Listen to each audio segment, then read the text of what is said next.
Alright, what's up guys? Ozric here, class is in session. We're talking about spawns again, and today we have the map Seatown. This is part 1 of 2. 2 of 2 will be the spots and the power positions.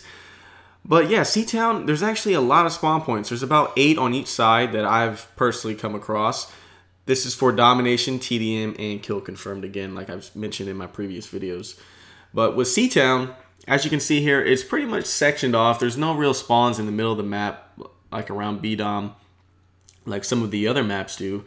And one thing I want to point out for you guys is that it's so important to know spawns. Some of you have mentioned that maybe, hey, you know what, you don't need to know the spawns in specific, but trust me, this is such a huge advantage. If you have these spawn points memorized and you can read where your teammates are, you do not need a UAV. You will know where the enemy is almost every time. And it allows you to be more aggressive in your gameplay. You can start running around because if you kill someone, you start running through a portion of their spawn, you now know where they will pop up at without even seeing anything on the mini map on your screen. But anyways, one thing I want to let you guys know is red number 1. That's probably one of the hugest spawn points that you have to watch out when they're spawning ADOM.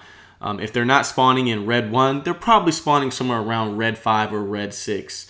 And all the other spawn points are kind of like alternate spawns. The same goes for the other side. One of the main spawn points for CDOM you have to watch out for is blue 1 and blue 2. And then the alternate spawns are usually 4 and 5, possibly even 7 if nobody's down that side entrance. But what I'm going to go ahead and do is, like my previous 2 spawn videos, I'm going to go ahead and walk you guys through this. I know you're visual creatures like myself, so here we go. Alright, this is A domination. The first spawn, one of the most popular spawn points on this side, is right in the circular round little castle area, right here on that little dirt mound. The second spawn is down the staircase, right here in the corner. Third spawn is right around the corner from it, in the corner down here. I'm sure you guys have seen people pop up there all the time. And the fourth spawn, we're going to take a little shortcut here. We're actually going to go over the building. And it's actually right next to the A flag. Surprisingly, I knew they popped up somewhere around here. I didn't really know specifically where. But it's actually right here, guys. Spawn number 4.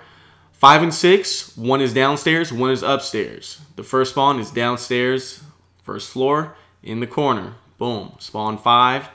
6 is upstairs in the back corner, kind of near the staircase. And this is kind of a frequent spawn as well. You have to watch out for people spawning in this building because that's where they'll pop up at most of the time.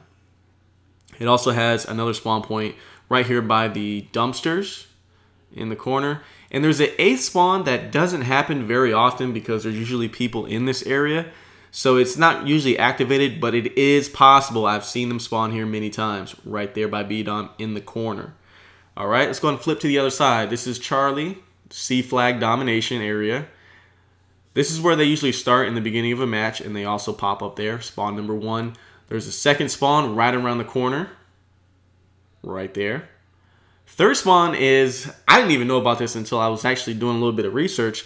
They spawn in this building right here.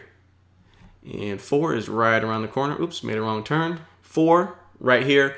4, 5, 6, and 7 are all close together, and they're pretty common, which is why you have to be careful when you're running through this spawn area because you're disabling these spawn points, and it's likely you'll flip it to the other side. There's 6, not so common. 7, pretty common. And the 8th and final blue spawn is right here in the corner, right past these pillars and archways. And that's number 8. But I hope you guys enjoyed this. I hope it was helpful. Please leave a like rating if it was. See you next episode. Peace.